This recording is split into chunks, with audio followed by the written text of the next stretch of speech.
no way, look over there! I'm Ashley, and from a young age I've had a passion for wildlife and the outdoors. And I've decided to share my passion with all of you, to help encourage others to help our depleting wildlife and to prove once and for all that nature is never dull.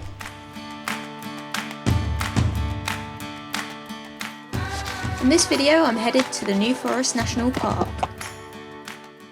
I know what you're thinking. This doesn't look much like a forest. And you'd be right. But the New Forest has a wide range of habitats, not just woodland. It's partly due to this and the important conservation works going on that makes it so good for our wildlife. Today we've come to the edge of this national park, to the coast. But not a sandy or gravelly beach, which is a bit of a nightmare in a wheelchair, but the mudflats and salt marshes at Lymington and Keyhaven. And already I can hear a lot of bird life, so let's go see what we can find. And it doesn't take long before the bird bonanza starts.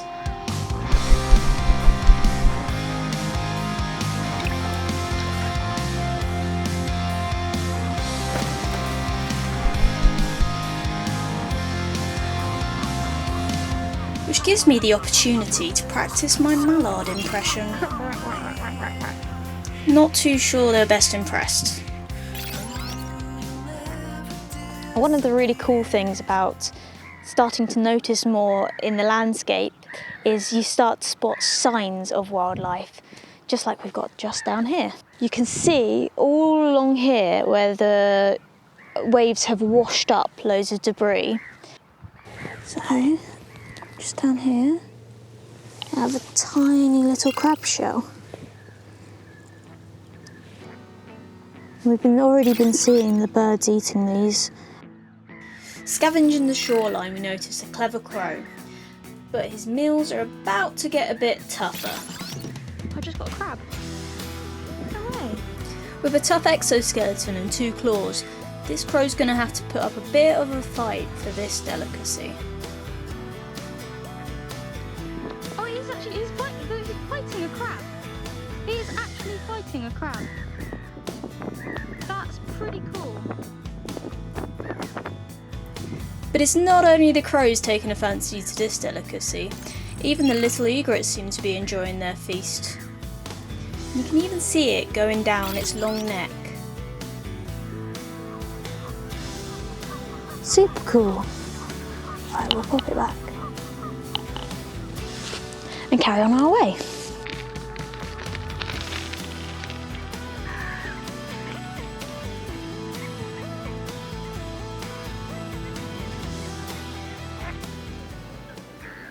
Down in the reeds, camouflage is coming into play. But if you look closely, you may see a long down-curved bill, characteristic of a curlew.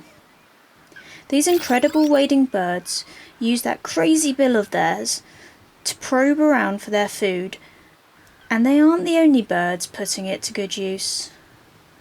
So just behind me, we've got a group of turnstones. Turnstones are aptly named for when they are foraging, they turn the stones over with their beaks, which is quite an impressive trait of theirs.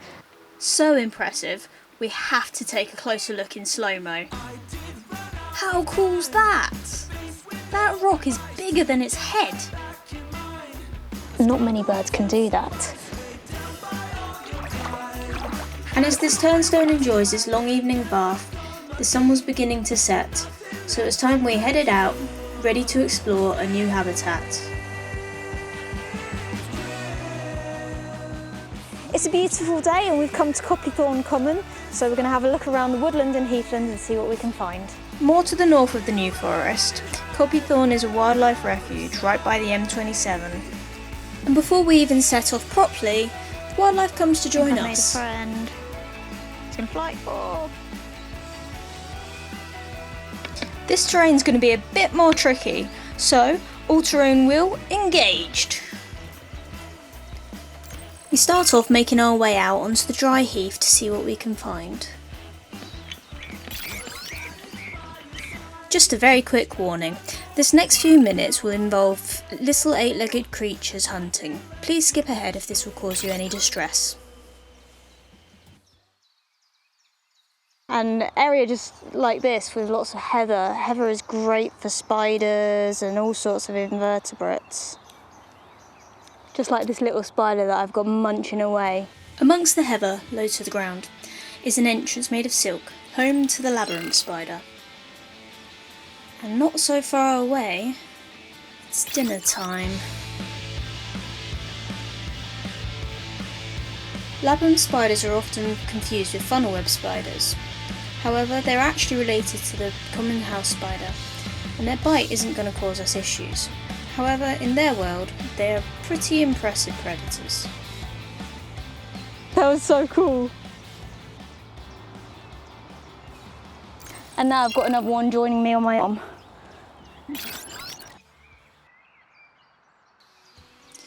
With the warm sun beating down on us, it was time we headed into the woodland for a bit of shade.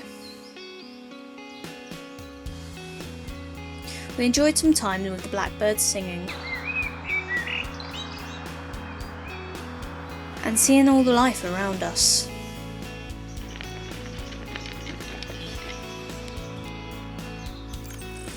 With all the wildlife also making a hasty retreat from the sun, after a little bit of time in the woodland, we figured it was time to head home, cool down and return another time to see what else we could find.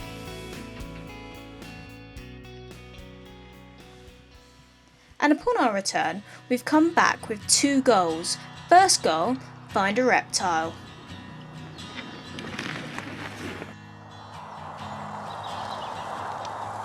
Oh, no way, look over there.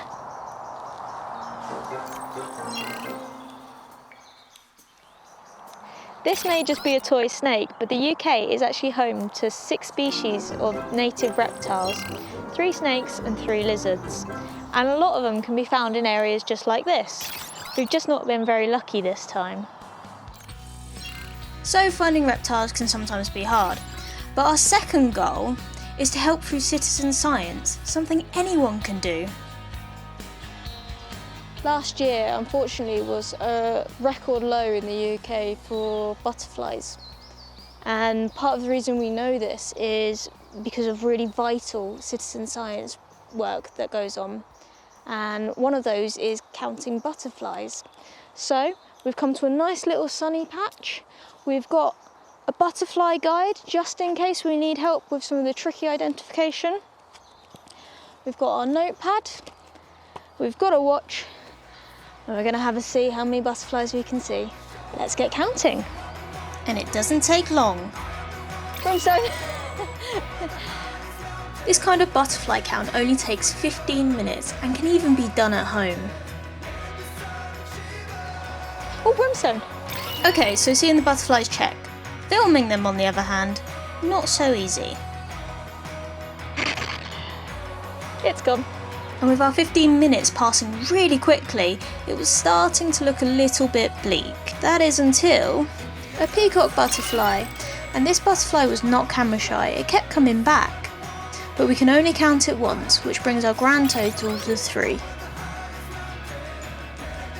With the butterfly count and my time in the New Forest now coming to an end, I feel pretty lucky to have spent this time in the outdoors. But with so few butterflies in the count, it certainly shows how vital it is that we all get involved, as anyone can help. Because wildlife needs us, but we also need them. Hey, I just wanted to say a huge thank you for watching this video, and I really hope you enjoyed it. I also hope it's really encouraging you to do your bit to help our wildlife. Even if you can just spend 15 minutes on a butterfly count, or taking a little bit of time to see what birds are on your local patch. There's so many things you can get involved with now that is just amazing, and I really hope you get involved and enjoy it. Once again, thank you so much for watching,